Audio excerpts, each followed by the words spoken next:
This is James. This is my Suzuki Bandit 1997 GSFR1200SV. Cool bike. I've had this bike since maybe 2007 or 6. Love it. It's good mid-range, lots of power. The guy that had it before me set it up to be pretty fast.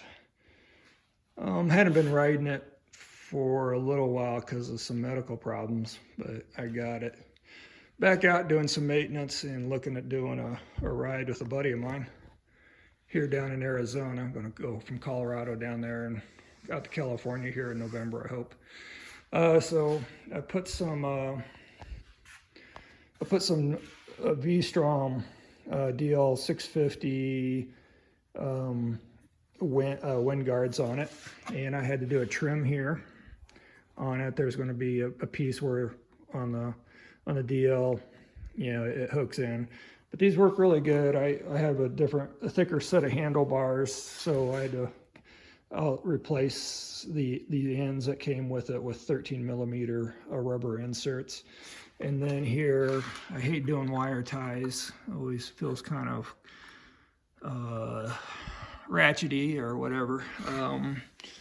But I just drilled a hole in the bottom and sucked it up in there with a good UV resistant wire tie. I don't know if anybody has a better idea. Hit me in the comments or roast me for doing junkyard engineering. And then on this side, it fits almost perfect. There's a new pin that comes, the old pin for the brake lever. You come out and another one goes in and slides in so that the brake lever. But I had to do some clearance below, and it's not connected below either. I'm gonna pause the camera and see if we can get a light turned on it here. All right, right there. So the new bolt comes in extra long, but then the adjustable brake lever needed to be clearanced on basically where I'm holding the light with the other hand, so I can't point to it, but right in the middle of the frame is where I had to do I just had to cut it out. Use a knife and a pair of tin snips, and you gotta be careful. You see I cracked it there. It's not the end of the world. And I did drill a hole thinking I needed to also wire tie that one, but not so much. And then the other part that I'm still working on, I don't think I need to make a video of it, but I put on new grips that are the Heaterz Adventure. I had to trim them back. I probably could have saved a little money and gotten probably the Sport that are a little bit shorter. Each one of these comes in a different size. I have a upgraded handlebar for touring and stuff, a little thicker. So put that on there. This part's kind of annoying here of the original Suzuki. I could have broke it off, but I was like, so I don't know. Looks kind of gunky, but that's how it all came together. Lots of clearance in there and there. So, and then the heat gauge is going to go. I need to modify the bracket that came with it. Either I think I might order off Amazon another brake post by itself and turn it upside down. I don't know. Or there's a bracket that comes with it that you're supposed to be able to hook on here. But I work something out here, and we'll see how that works. A little winterization on the old Bandit. It's been well ridden, 39,000 miles. Like this bike. I was going to get rid of it and buy a V-Strom DL650 for a couple thousand. My wife gives me a hard time about riding a fast bike, but I can't get rid of this guy. It's too much of a bad boy. I love the motor on this thing. Did some more maintenance on the chain. I did upgrade to a lithium battery. This is just that's the brand I got off of Amazon, $100. There's all kinds of stuff, all come from China. I'm sure there's reputable ones out there for $200–300. I decided to go this way just to experiment with it. We can see my charge level right now. Also, the cold weather grips, I kind of got all hooked together real easy. I didn't have to take anything apart. I just ran the wire under here, and it's going to come out up through there.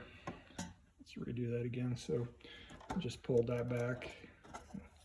So it's running underneath the tank, and it's a direct plug. And this is already fused. Always got to do that on any of these mods that you do, because you'll burn your bike down if it grounds out. It's pretty easy. Essentially it's going to go over here, and you just turn it on all the way up to steaming, and back down. And I think when I bought this, it has, you know, has an auto off on it, and if that becomes a problem where it's not, did that say? Yeah, battery serve mode, if you forget, number right there, number 6. Sweet. So we let me see, so that one says 70% on it.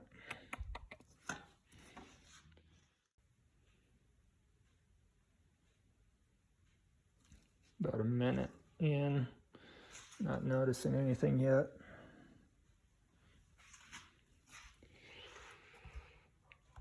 Here's where I chose to leave mine. There's a little where it comes out. If I made it match up, it'd mess up where my finger goes on the horn. And same thing over here for the start. And even in an emergency, if I do something stupid, full throttle and pull the brake back all the way, it's not going to hit. And if it does, it'll crush it during my panic braking of stupidity. By that time, I'll probably have left the bike and gone over done a stoppie and went over the front of it. Oh yeah, there we go. That's nice. It's nice. All right, I'm an old man.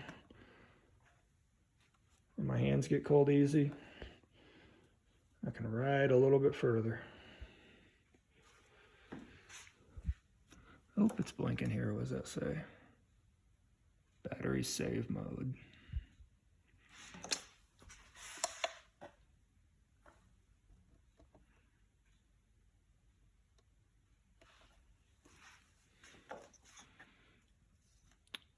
Probably some type of sensor in it, since the bike's not running and there's no charge going to it. If we were to fire it up.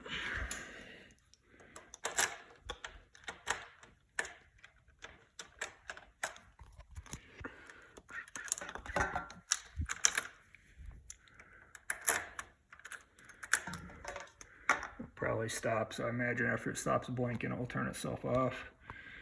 And it's a little cold here in Colorado today, so dang, I have to hold the clutch in. All right, camera and clutch.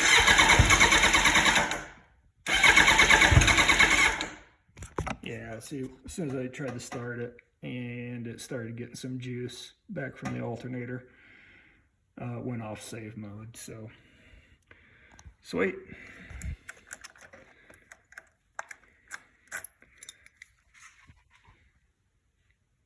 Easy to install, don't be afraid of it. The hardest thing is just dealing with your grips. And I just wrestled and spun this guy on. It has a kind of a bumpy edge on the bar underneath there, so it was a little harder to put on. I didn't have to super glue it. This one slid right on after I cut off the old one. I just super glued it right there with their special glue. Happy riding, everybody.